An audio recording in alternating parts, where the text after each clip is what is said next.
Pokemon Sword and Shield is only like 2 days away as of the publishing of this video, but what should be a celebratory occasion has turned sour because of a controversy that's been dubbed Dexit, which involves the national dex not being in this game.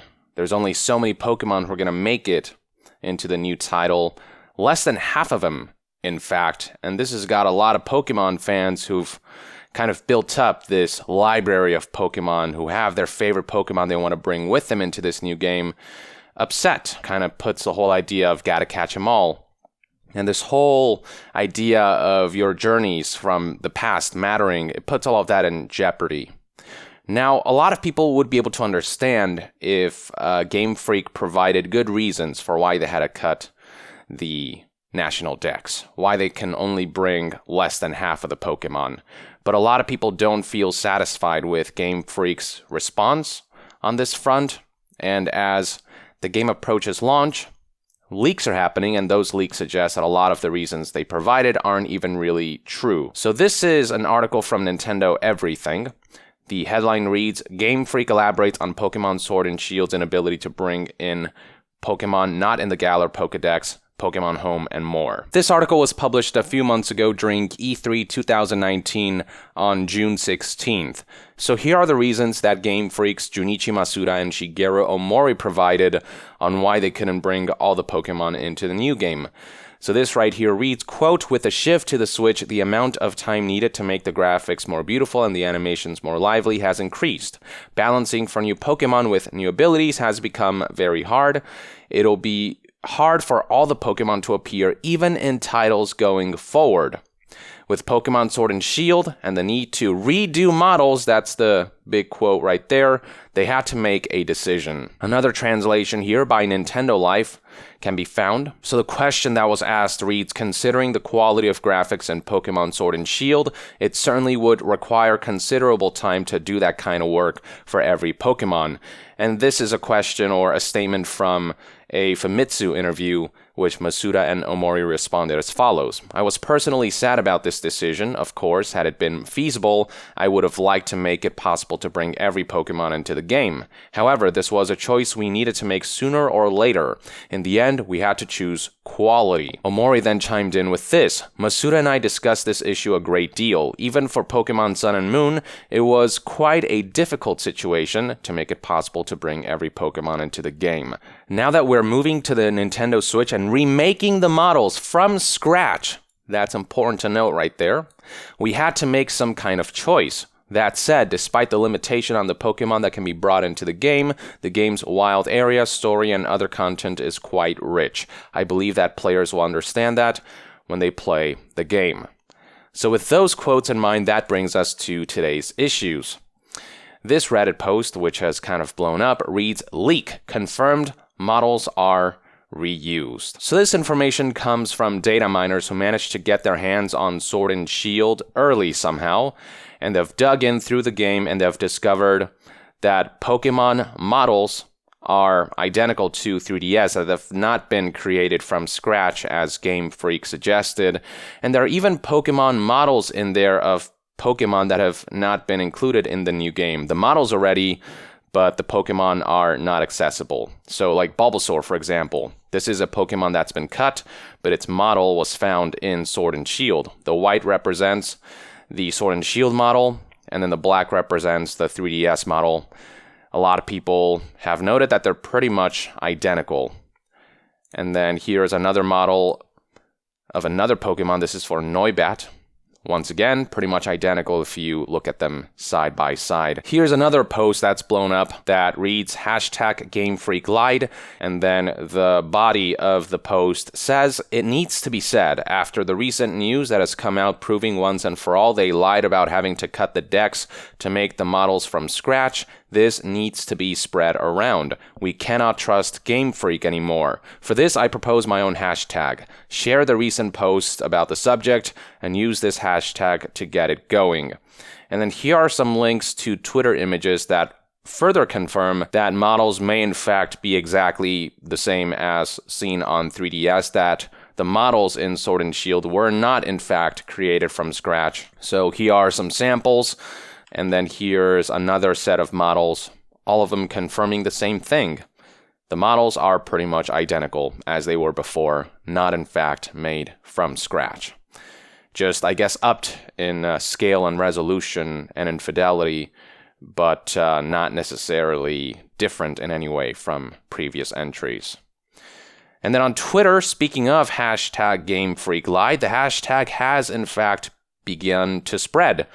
While this is trending for me, I did see a number of times that this hashtag was on #1 in all of the US, and I can surmise that this hashtag has spread in other countries as well. And you can read right here that people are taking umbrage with the fact that Game Freak may not be being fully upfront about the number of Pokemon that are in this game. They've actually not officially shared any numbers, any concrete numbers. We only know now because of the leaks and the statements before about how they had to redo models. With that seemingly being false, that's when people are saying, okay, Game Freak, you have actually no good reason to cut over half of the national dex. And you're misleading people on top of that. That's sort of the narrative that's going on right now. And just people in general aren't happy. That's caused Reddit posts like this to pop up where people are informing everyone on ways to contact Nintendo, encouraging that people respectfully but bluntly express their discontent at present circumstances surrounding Sword and Shield. So there is there are various contacts on this link. There are ways to submit support requests, to send a message, and then there are ways to send letters to this address. And people are saying if we all as a collective send them messages expressing our discontent, that might draw some attention. It might make them change their minds. Here's another Reddit post that got pretty big, quoting Shigeru Miyamoto, "A delayed game is eventually good, a bad game is bad forever." So the suggestion here is that Nintendo is rushing out Sword and Shield, that they're not taking the time necessary to really make this game feature complete, to bring back the national dex or more of it. And so this is the sentiment that's being expressed. This is the quote that's being highlighted towards Nintendo. And then this is interesting. On top of character models seemingly being reused, there's also been a lot of discussion about animations being the same as they were on 3DS, or even if they are different, they look so basic that they don't, for a lot of people, justify the cutting of the national dex. This whole reason that Game Freak provided of technical reasons, of a lot of technical work going behind bringing Pokemons to the Switch, just doesn't seem to apply when everything looks so basic or so reused. So here's a clip showing what I think Double Kick looks like for this Pokemon. Yeah, Double Kick, and then that's it. The Pokemon just kind of hops. There's a little foot icon that appears, and then a little like jolt on the opposing Pokemon's end, and then that's that. So you can see right here again, it's just very basic. It just doesn't look fantastic. It doesn't look like too much work was put into that particular animation. So a lot of people are just wondering what the heck is going on. Next up, we have another Reddit post bringing up old interviews in which Nintendo and Game Freak seem to suggest that Sword and Shield would be this grand endeavor when it didn't turn out to be the case. So this reads, June 2018, Tsunekazu Ishihara says 2019 Switch RPG will be something longtime fans have waited for. And then right down here, we have the exact statements that Ishihara provided that read, quote, "The new title coming out in the second half of 2019 will be a completely different game from Pokemon Let's Go. It is not an entry game, but a game that we want longtime fans of the Pokemon series to look forward to. The game will give a good understanding of what an evolved Pokemon game looks like after it has continued to succeed the traditions of Game Freak. We want to make Pokemon fans say, this is what I've been waiting for, by delivering a brand new product packed with gameplay elements and plenty of new Pokemon to encounter." Indeed, looking at these quotes now, they have aged extremely poorly. Now, beyond the national dex, other people are expressing other qualms with Sword and Shield. So this Reddit user talked about the global trading system and how that's basically behind a paywall because you need the Nintendo Switch Online feature to trade Pokemons online, and trading being such a major aspect of Pokemon, it just feels kind of scummy to have to get a subscription to trade with other people. And on top of the Nintendo Online subscription, there's also the Pokemon Bank thing, or the Pokemon Home app that allows people to store Pokemon, but that also requires an additional monthly fee. So it feels like they're trying to live service this. They're trying to find ways to monetize this rather than create the best environment and the best Pokemon experience for as many people as possible. Now, for those who are hoping, as I was, that Game Freak would at least announce that Pokemon would be added to Sword and Shield and that the National Dex would be completed little by little over time via updates, people who expected that will be disappointed, because Game Freak has said recently, on November 10th, 2019, so 3 days ago as of the publishing of this video, that, quote, "There are no plans to add a full Pokedex." The full quote Masuda provided reads, "We now have no plans to make the Pokemon that are missing in the Galar Pokedex in-game available. That is an approach that we want to continue with Pokemon games in the future." So to make matters worse, the National Dex, for now, seems to be cut indefinitely from here on out. This isn't just a temporary thing as a result of the transition from 3DS to Switch. This decision to cut the National Dex, to not bring all the Pokemon moving forward, it's something that they're planning to retain forevermore. Yeah, that to me makes no sense. There has to be a way to create templates for these Pokemon so you can bring them to future entries so that you only have to worry about creating new ones. Like, there has to be a way to do that, and in fact, I think Game Freak has talked before about future-proofing the Pokemon by creating these templates, these models that can be reused. And so this notion that it's impossible to bring all the Pokemon is something that I cannot buy into, and something that a lot of people cannot buy into. This quote continues, "Of course, up to now, it has not been possible to encounter every Pokemon in every game. That is true, but you could always import Pokemon from past entries. So people had to transfer it from old games via Pokemon Bank to the new game, for example. Yes, but see, the whole issue is you can no longer do that in Sword and Shield. And for some people, that's not a huge deal, but for others, it's a pretty big deal. It's something that they've taken advantage of for a while. It's created that sense of a journey that continues, but now the journey for those Pokemon comes to a halt for artificial reasons. Now, we have seen how a significant portion of the Pokemon community has been reacting. Here's what reviews look like for Pokemon Sword and Shield. Generally positive. A lot of people enjoy the new setting. The new Pokemon have gotten a lot of compliments, but there are also outlets expressing that this is more of the same, that it doesn't take enough of a next step for this to feel like it's realized the full potential of Pokemon on a powerful console like Switch.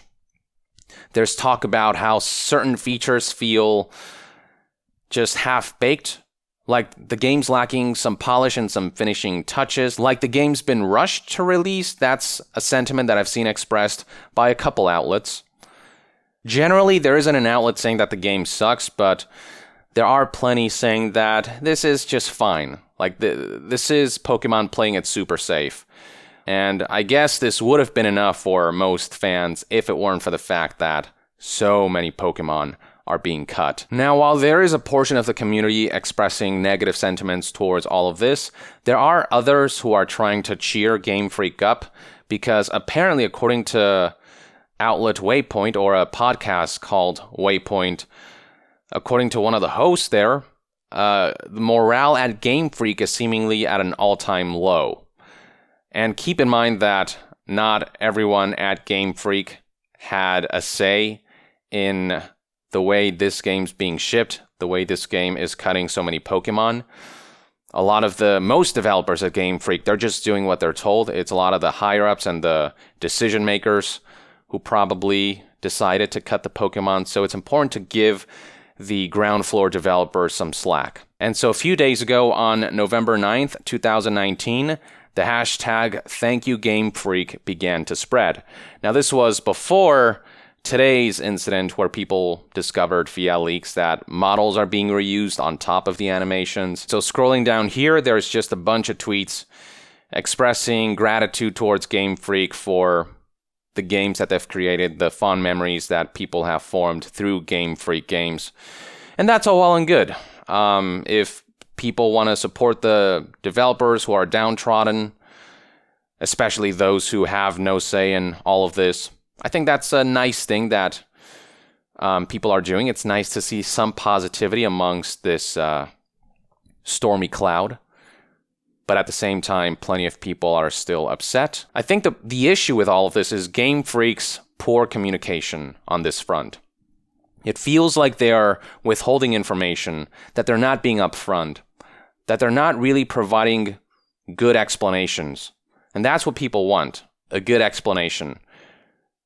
But when Game Freak stays quiet or provides responses that make no sense, or that seem to be outright lies, or seem to be just completely misleading, stuff like, oh no, we had to create models from scratch and animations from scratch. When they say stuff like that, which is countered by recent evidence, it creates an environment where people are just confused and frustrated. And Game Freak isn't helping, Nintendo isn't helping by staying quiet, by not addressing this, by kind of pulling a Bethesda where they're pretending like the whole Fallout First backlash doesn't exist. They're just trying to weather the storm. I don't think that's a good idea. I think the sooner Game Freak addresses this and provides a proper explanation, the better. Otherwise, people are just going to assume Game Freak actually has no good reason beyond Nintendo wanted to get this game out there, rush this game out. Get it out by the end of 2019, period. That seems to be the reason, honestly, based on what we currently know. I don't want to make any definite claims. All we're hearing for now are accusations that, to be fair, are backed by a good amount of evidence, but we don't fully know what happened behind the scenes, so I want to reserve full judgment until hopefully Game Freak says more, until we learn more from Game Freak, until they provide a good explanation for all this. But until Game Freak communicates, people are going to dig further and form their own assumptions. Assumptions that so far seem to have some merit. But that's just my take on this whole situation. I'd love to know what your thoughts and opinions are on Pokemon Sword and Shield and this whole debacle in the comments below. With that, I would like to end this news update and discussion video. Thank you for tuning in. To be further updated on all things gaming news, reviews, and discussions, stay tuned right here on Yong Yeah. I'll see you guys next time. Yong out.